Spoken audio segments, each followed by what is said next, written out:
மரியாளின் குமாரனாகிய இயேசு கிறிஸ்துவின் நாமத்தில் உங்கள் யாவருக்கும் என்னுடைய அன்பான வாழ்த்துக்கள். இன்றைய தியானத்திற்கு நான் கொடுத்திருக்கிற தலைப்பு, நன்றி அம்மா, தேங்க்யூ மம்மி. இந்த தியானத்தை நீங்கள் கவனிக்கும் பொழுது ஏன் இந்த தலைப்பை நான் கொடுத்தேன் என்று நீங்கள் புரிந்து கொள்வீர்கள். சங்கீதம் 119 முதல் 16 வசனங்களை நான் வாசிக்கிறேன். கர்த்தருடைய வேதத்தின்படி நடக்கிற உத்தம மார்க்கத்தார் பாக்கியவான்கள். அவருடைய சாட்சிகளை கைக்கொண்டு அவரை முழு இதயத்தோடும் தேடுகிறவர்கள் பாக்கியவான்கள். அவர்கள் அநியாயம் செய்வதில்லை, அவருடைய வழிகளில் நடக்கிறார்கள். உமது கட்டளைகளை நாங்கள் கருத்தாய் கைக்கொள்ளும்படி நீர் கற்பித்தீர். உமது பிரமாணங்களை கைக்கொள்ளும்படி என் நடைகள் திடப்பட்டால் நலமாயிருக்கும். நான் உம்முடைய கற்பனைகளை எல்லாம் நோக்கும் போது வெட்கப்பட்டு போவதில்லை. உம்முடைய நீதி நியாயங்களை நான் கற்றுக்கொள்ளும் போது செம்மையான இருதயத்தால் உம்மை துதிப்பேன்.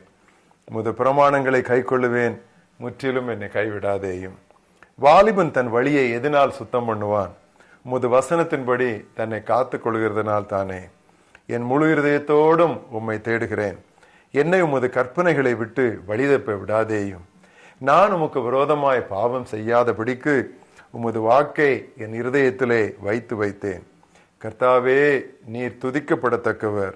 உம்முடைய பிரமாணங்களை எனக்கு போதியும். உம்முடைய வாக்கின் நியாய தீர்ப்புகளை எல்லாம் என் உதடுகளால் விவரித்திருக்கிறேன். திரளான செல்வத்தில் களி கூறுவது போல நான் உமது சாட்சிகளின் வழியில் களி கூறுவேன். உமது கட்டளைகளை தியானித்து உமது வழிகளை கண்ணோக்குகிறேன். உமது பிரமாணங்களில் மனமகிழ்ச்சியாயிருக்கிறேன். உமது வசனத்தை மறவேன். இன்றைக்கு நம்முடைய மனப்பாட வசனம் மிக முக்கியமான வசனம். சங்கீதம் 119:11.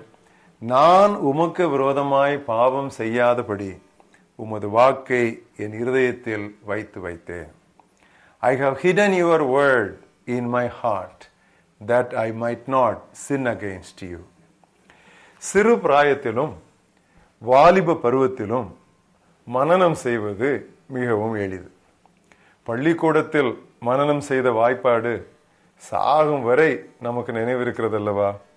அது பசுமரத்தாணி போல். அமேசிங் கிரேஸ் என்ற உலக புகழ்பெற்ற பாடலை இயற்றிய ஜான் நியூட்டன் என்பவர், அவர் 17ஆம் நூற்றாண்டிலே வாழ்ந்தவர். அவருடைய சாட்சியை கேளுங்கள்.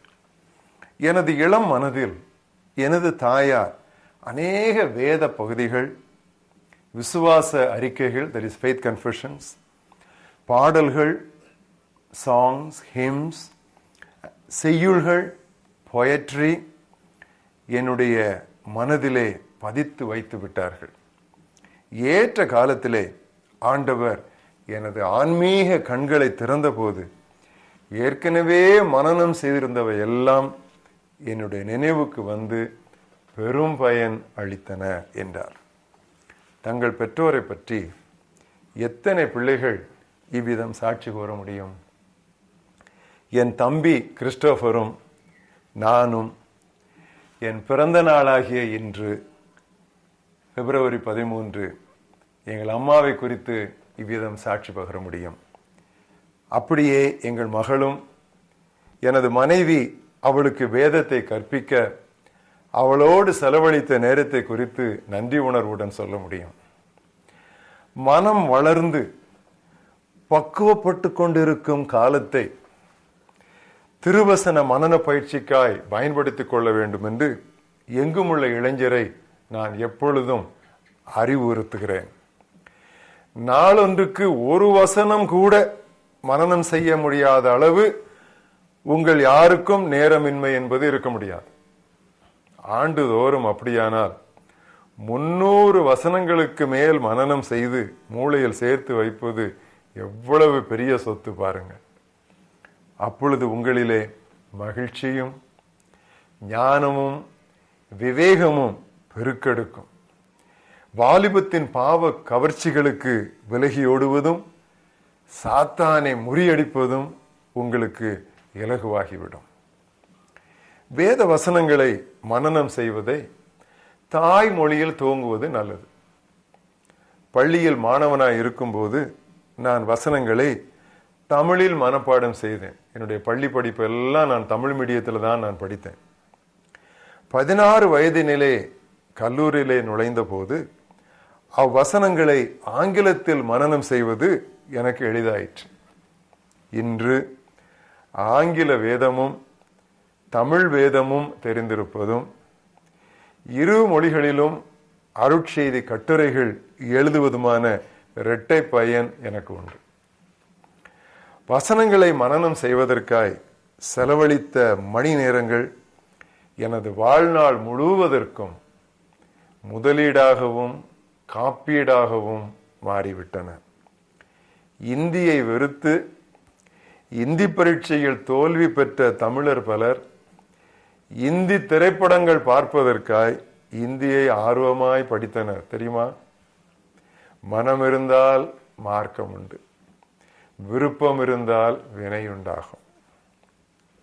மதுரையை சேர்ந்த சீமோன் ஐயர் அவர்கள் கீர்த்தனையிலே பாடிய அந்த பாடலில் இருந்து ஒரு கவியை நான் இப்பொழுது வாசிக்கிறேன். தந்தை தாய் தன்னை மதித்து அவருடைய தயவின் சித்தத்துக்கமைந்த மைந்தர்கள் உலகனில் வாழ்ந்து இருப்பார் என்று சிந்தை மகிழ்ந்து பரன் செப்பிய மொழிப்படி பணிந்து நடந்து கொண்டாரே பரன் பாலனும். நான் இளைஞனாய் இருக்கும் பொழுது ஒரு நாள் ஆலயத்திற்கு போகும் பொழுது ஜெப புத்தகத்தை மாத்திரம் எடுத்துக்கொண்டு போனேன். இன்னொரு நாள் பாமாலை கீர்த்தனை மாத்திரம் எடுத்துக்கொண்டு போனேன். அம்மா கேட்டார்கள், ஸ்டான்லி பைபிளை எங்கே என்று கேட்டார்கள். இப்பொழுதெல்லாம் பைபிள் இவ்வளவு சின்ன அளவிலே வந்திருக்கிறது, சிறிதாக. அப்பொழுதெல்லாம் பைபிள் பெரிதாக இருக்கும். அம்மா பைபிள் ரொம்ப பெரிதாக இருக்கிறதம்மா என்று நான் சொன்னேன். அப்பொழுது அம்மா சொன்னார்கள், carry the Bible today, it will carry you tomorrow. நீ இன்றைக்கு உன்னுடைய வேதத்தை சுமந்து செல், நாளைக்கு இந்த வேதம் உன்னை சுமந்து செல்லும் என்று சொன்னார்கள். அது வெறும் அறிவுரை அல்ல, அது தீர்க்க தரிசன வார்த்தை. 16 வயதா இருக்கும் பொழுது 1962ஆம் ஆண்டு I fell in love with the Bible. இந்த வேதத்தின் மேல் நான் காதல் கொண்டேன். அன்றிலிருந்து இன்று வரை வேறு எல்லா காரியங்களுக்கும் நான் வெட்கப்பட்டாலும் என் வேதத்தை யார் முன்னாலும், எந்த இடத்திலும், எந்த நாட்டிலும், அது ஒருவேளை பழங்குடி ஆதிவாசி மக்கள் இருக்கிற காடுகளா இருக்கட்டும் அல்லது கேம்பிரிட்ஜ் பல்கலைக்கழகமா இருக்கட்டும், எங்கென்றாலும் தைரியமாக இந்த திருவசனத்தை நான் திறந்து நான் வாசிக்கிறேன், அதிலிருந்து நான் போதிக்கிறேன். இன்று நீங்கள் வேதத்தை சுமந்தால், என்னை கேட்டுக்கொண்டிருக்கிற வாலிபர்களே, நங்கையர்களே, நாளைக்கு இந்த வேதம் உங்களை நிச்சயமாக சுமக்கும். ஜெபம் செய்வோம். நல்ல ஆண்டவரே, நீர் எங்களுக்கு கொடுத்திருக்கிற இந்த திருவார்த்தைக்காக நாங்கள் உமக்கு நன்றி சொல்கிறோம். வேதம் பொக்கிஷம் ஆண்டவரே, வேதம் ஒரு சொத்து ஆண்டவரே. அது தேனிலும் தேன்கூட்டிலிருந்து ஒழுகிற தெளிதேனிலும் மதுரம் உள்ளது ஆண்டவரே. என்னுடைய பிறந்த நாளாகிய இன்று என்னுடைய தாயாருக்காக நான் நன்றி சொல்கிறேன். என்னுடைய இருதயமாகிய களஞ்சியத்திலே எத்தனை வசனங்களை அவர்கள் கண்டிப்பாக மனப்பாடம் செய்யும்படி திணித்து வைத்தார்கள். அன்று எனக்கு அது சந்தோஷமாய் இருக்கவில்லை, ஆனால் இன்று அது எவ்வளவு ஆசீர்வாதமாய் இருக்கிறது. இப்படிப்பட்ட அநேக தாய்மாரை, தகப்பன்மாரை எங்களுடைய வாலிப பிள்ளைகளுக்கு நீர் தர வேண்டும் என்று நாங்கள் செபிக்கிறோம்.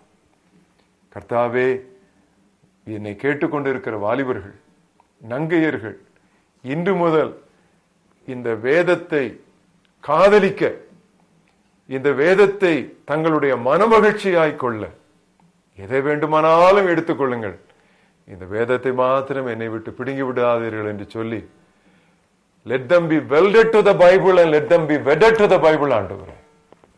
அப்படிப்பட்ட கிருபையை இந்த அருமையான தம்பிமார், தங்கைமார் எல்லாருக்கும் நீர் கொடுப்பீராக.